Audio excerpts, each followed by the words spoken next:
नमस्कार दोस्तों आज के वीडियो में हम प्रेरणिक प्रभाव पढ़ेंगे। इंडक्टिव इफेक्ट, इसे हम आई प्रभाव भी कहते हैं। आई से हम इसे लिखते हैं। तो दोस्तों, लैब असिस्टेंट हो चाहे सेकंड ग्रेड एग्जाम हो, ये टॉपिक बहुत ही महत्वपूर्ण है। इसमें से एक क्वेश्चन आता ही आता दोस्तों। पिछली बार भी इसमें से एक क्वेश्चन आया था। तो सबसे पहले हम देखते हैं प्रेरणिक प्रभाव क्या है, इसकी क्या परिभाषा है। किसी समूह या परमाणु द्वारा कार्बन श्रृंखला में निकटवर्ती बंधु में इलेक्ट्रॉन विस्थापन की प्रक्रिया प्रेरणिक प्रभाव कहलाती है। अर्थात दोस्तों, ये जो परमाणु इसके द्वारा कार्बन श्रृंखला में निकटवर्ती बंधु में इलेक्ट्रॉन विस्थापन होता है, अर्थात इसमें इलेक्ट्रॉन स्थानांतरण होता है।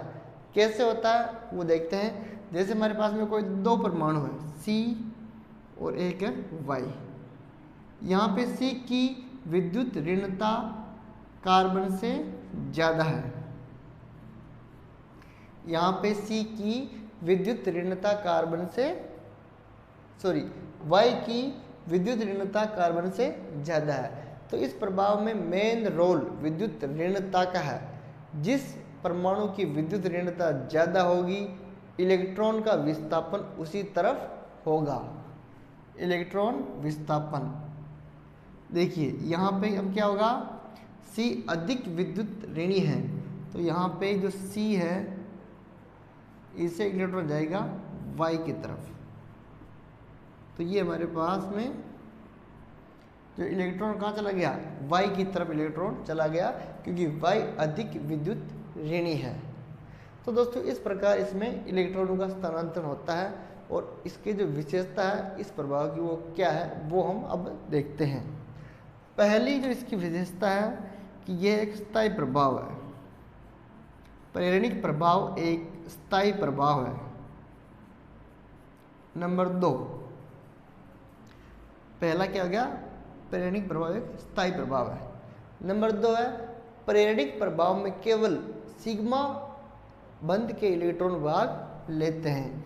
केवल इसमें सिग्मा बंध के इलेक्ट्रॉन भाग लेते हैं, अर्थात जो प्रेरणिक प्रभाव सिग्मा बंध के कारण ही होता है, इसमें पाई बंध के इलेक्ट्रॉन भाग नहीं लेते हैं, केवल सिग्मा बंध के इलेक्ट्रॉन भाग लेते हैं। नंबर 3, जो सबसे मुख्य कारण है कि जो प्रेरणिक प्रभाव क्यों होता है, विद्युत ऋणता में अंतर के कारण। तो प्रेरणिक प्रभाव है ये विद्युत ऋणता में अंतर के कारण। जितना विद्युत ऋणता में अंतर होगा उतना ही प्रेरणिक प्रभाव ज़्यादा होगा। तो विद्युत ऋणता में अंतर के कारण प्रेरणिक प्रभाव उत्पन्न होता है। नंबर 3, सिग्मा बंध में जो इलेक्ट्रॉन का स्थानांतरण होता है वो हमेशा एक दिशा में होता है, अर्थात इलेक्ट्रॉन का स्थानांतरण एक ही दिशा में होता है, एक ही दिशा में होता है। इलेक्ट्रॉन का स्थानांतरण हमेशा एक ही दिशा में होता है। नंबर 4 बहुत इंपॉर्टेंट है, दूरी के साथ यह प्रभाव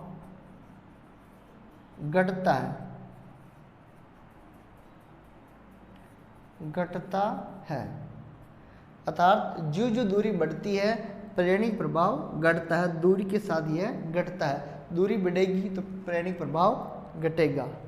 नंबर 5, 3 कार्बन तक ही प्रभावी रहता है। 3 कार्बन तक ही प्रभावी रहता है, अर्थात जो प्रेरणिक प्रभाव है ये केवल 3 कार्बन तक ही प्रभावी रहता है। 3 कार्बन के बाद इसका प्रभाव कम हो जाता है। तो ये थे इसके गुण। स्थायी प्रभाव है, केवल इसमें सिग्मा बंध के इलेक्ट्रॉन भाग लेते हैं। विद्युत ऋणता में अंतर के कारण यह प्रभाव उत्पन्न होता है। इलेक्ट्रॉन का स्थानांतरण एक ही दिशा में होता है, दूरी के साथ ये प्रभाव घटता है, और 3 कार्बन के बाद इसका प्रभाव समाप्त हो जाता है। क्या परिभाषा, किसी समूह या परमाणु द्वारा कार्बन श्रृंखला में निकटवर्ती बंधु में इलेक्ट्रॉन विस्थापन की प्रक्रिया प्रेरणिक प्रभाव कहलाती है। अर्थात जिसकी विद्युत ऋणात्मक ज़्यादा होती उस तरफ इलेक्ट्रॉन स्थानांतरित होता है। यहाँ पे y की ज़्यादा थी तो इलेक्ट्रॉन कहाँ चला गया, y की तरफ। और दोस्तों अब जो प्रेरणिक प्रभाव है ये दूरी के साथ में घटता है। देखिए जैसे हमारे पास में C1 कोई कार्बन है, ये C2 है, ये C3 है, ये हमारे पास में C4 है, और यह हमारे पास में कोई एक क्लोरीन है।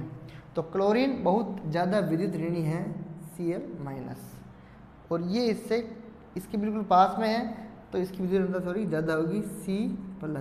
ये इससे थोड़ा और दूर है C+, ये और दूर है प्लस, ये और दूर है। अर्थात जो हम दूर जाएंगे, जो दूर जाएंगे दूरी बढ़ेगी तो प्रेरणिक प्रभाव क्या होगा, घटेगा। तो यहाँ सबसे ज़्यादा है ये, सबसे ज़्यादा इस तरफ है क्योंकि इसकी विद्युत ऋणता ज़्यादा है। फिर इससे और 3 के बाद में ये सब प्रभाव समाप्त हो जाता है। तो इस प्रकार हम इसको समझ सकते हैं। अब जो प्रेरणिक प्रभाव ये 2 प्रकार का होता है, धनात्मक प्रेरणिक प्रभाव, ऋणात्मक प्रेरणिक प्रभाव, प्लस आई प्रभाव प्लस। दोस्तों हम देखते हैं धनात्मक प्रेरणिक प्रभाव, धनात्मक प्रेरणिक प्रभाव, धनात्मक प्रेरणिक प्रभाव, इसे हम प्लस आई प्रभाव भी कहते हैं, प्लस आई प्रभाव। सबसे पहले प्लस आई प्रभाव कौन से समूह दर्शाते हैं, प्लस आई प्रभाव कौन से समूह दर्शाते हैं, अर्थात इलेक्ट्रॉन प्रतिकर्षित, इलेक्ट्रॉन प्रतिकर्षित, इलेक्ट्रॉन प्रतिकर्षित करने वाले, इलेक्ट्रॉन प्रतिकर्षित करने वाले समूह द्वारा डाला गया प्रेरणिक प्रभाव, प्रेरणिक प्रभाव प्लस आई प्रभाव कहलाता है। अर्थात इलेक्ट्रॉन प्रतिकर्षित करने वाले समूह द्वारा डाला गया प्रेरणिक प्रभाव प्लस आई प्रभाव कहलाता है। अर्थात जो समूह इलेक्ट्रॉन को प्रतिकर्षित करते हैं उसके द्वारा जो प्रेरणिक प्रभाव डाला जाता है उसको हम कहते हैं प्लस आई प्रभाव। और जो इलेक्ट्रॉन प्रतिकर्षित करने वाला समूह है वो कौन से हैं, एग्जाम्पल एल्किल समूह। सभी जो एल्किल समूह हैं वो इलेक्ट्रॉन को प्रतिकर्षित करते हैं, अर्थात सभी एल्किल समूह प्लस आई प्रभाव दर्शाते हैं। एक O-, एक COO-, ये तीनों ही ऐसे समूह हैं जो प्लस आई प्रभाव दर्शाते हैं, क्योंकि ये तीनों ही क्या करते हैं, इलेक्ट्रॉनों को प्रतिकर्षित करते हैं। चलिए अब इसके बाद देखिए एग्जाम्पल नंबर 1, यदि एल्किल समूह की संख्या बढ़ती है, एल्किल समूह की संख्या बढ़ती है, संख्या बढ़ती है, यदि एल्किल समूह की संख्या बढ़ती है तो प्लस आई प्रभाव भी बढ़ता है। यदि एल्किल समूह की संख्या बढ़ेगी तो प्लस आई प्रभाव भी बढ़ेगा। जैसे CH3 CH3 CH2 CH3 CH2 CH2 CH3 CH2 CH2 CH3। देखिए यहाँ एक कार्बन है, यहाँ 2, यहाँ 3 और यहाँ 4। जो एल्किल समूह की संख्या बढ़ी और प्लस आई प्रभाव भी बढ़ा। तो आपसे यदि ऐसा उदाहरण दे दें तो जो एल्किल समूह की संख्या बढ़ेगी प्लस आई प्रभाव भी बढ़ेगा। और तीसरा है शाखन, फिर दूसरा शाखन बढ़ने पर, शाखन बढ़ने पर प्लस आई प्रभाव बढ़ता है। यदि शाखन बढ़ेगा अर्थात 1 डिग्री 2 डिग्री 3 डिग्री जितना शाखन बढ़ेगा उतना ही प्लस आई प्रभाव भी बढ़ेगा। देखिए उदाहरण,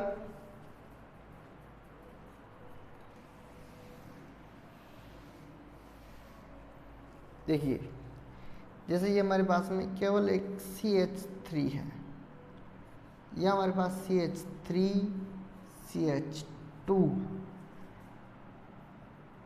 CH3 है, या हमारे पास में CH3 C CH3 CH3 है,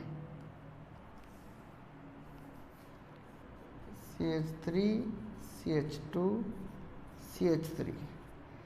शाखन बढ़ने पर प्लस आई प्रभाव बढ़ता है। कैसे बढ़ता है?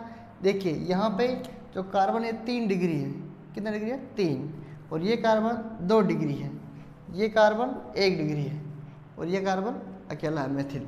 तो जो जो शाखन बढ़ रहा है, यहाँ अकेला था, यहाँ 2 हो गए, यहाँ 3 हो गए और यहाँ 4 हो गए। जो जो शाखन बढ़ेगा प्लस आई प्रभाव बढ़ेगा, अर्थात 3 डिग्री का आई प्रभाव ज़्यादा होगा, 2 डिग्री का आई प्रभाव उससे थोड़ा कम होगा, फिर 1 डिग्री और फिर ये मेथिल। यदि आपको ये चारों ऑप्शन दे दे एग्जाम में और आपसे पूछ ले निम्न को प्लस आई प्रभाव के बढ़ते हुए क्रम में जमाओ, तो आप 3 डिग्री, 2 डिग्री, 1 डिग्री CH3 इस प्रकार इनको जमा सकते हैं और प्लस आई प्रभाव आप आसानी से हल कर सकते। अब दोस्तों हम देखते हैं दूसरा ऋणात्मक प्रेरणिक प्रभाव माइनस आई प्रभाव। बिल्कुल ये प्लस आई प्रभाव का विपरीत है। वहाँ हम प्रतिकर्षित करने वाले समूह ले रहे थे और यहाँ हम लेंगे आकर्षित करने वाले समूह, अर्थात इलेक्ट्रॉन आकर्षित, इलेक्ट्रॉन आकर्षित करने वाले समूह द्वारा डाला गया प्रेरणिक प्रभाव, प्रेरणिक प्रभाव क्या कहलाता है? माइनस आई प्रभाव कहलाता है।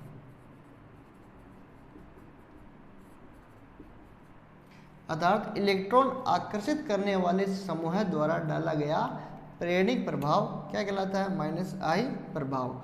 वहाँ इलेक्ट्रॉन प्रतिकर्षित हो रहे थे और यहाँ क्या हो रहे? आकर्षित।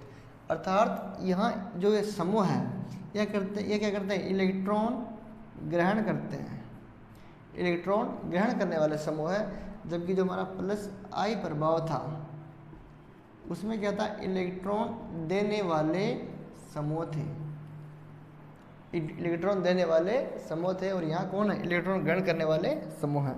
कौन कौन से हैं? देखिए एग्जाम्पल, सबसे पहला नाइट्रो, उसके बाद साइनाइड, उसके बाद COOH, उसके बाद fluorine, chlorine, bromine, iodide, OCH3, और उसके बाद में है SO3H, COOR, CHO, COCl। ये ऐसे समूह हैं जो इलेक्ट्रॉन को आकर्षित करते हैं। यदि ये समूह हैं क्वेश्चन में आ रहे हैं तो एक कौन सा प्रभाव बताएंगे? माइनस आई प्रभाव। और ये सभी समूह इलेक्ट्रॉन ग्रहण करने वाले हैं, तो इनका आपको नाम याद रखना है।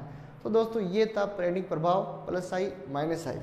अब दोस्तों हम इसके अनुप्रयोग पढ़ेंगे नेक्स्ट वीडियो में, प्रेरणिक प्रभाव के अनुप्रयोग। और यदि दोस्तों आपको इनकी नोट्स की जो PDF चाहिए तो आप नीचे टेलीग्राम व्हाट्सएप ग्रुप है उसमें आप ज्वाइन होके इनकी PDF प्राप्त कर सकते हैं। बिल्कुल NCERT पर आधारित है।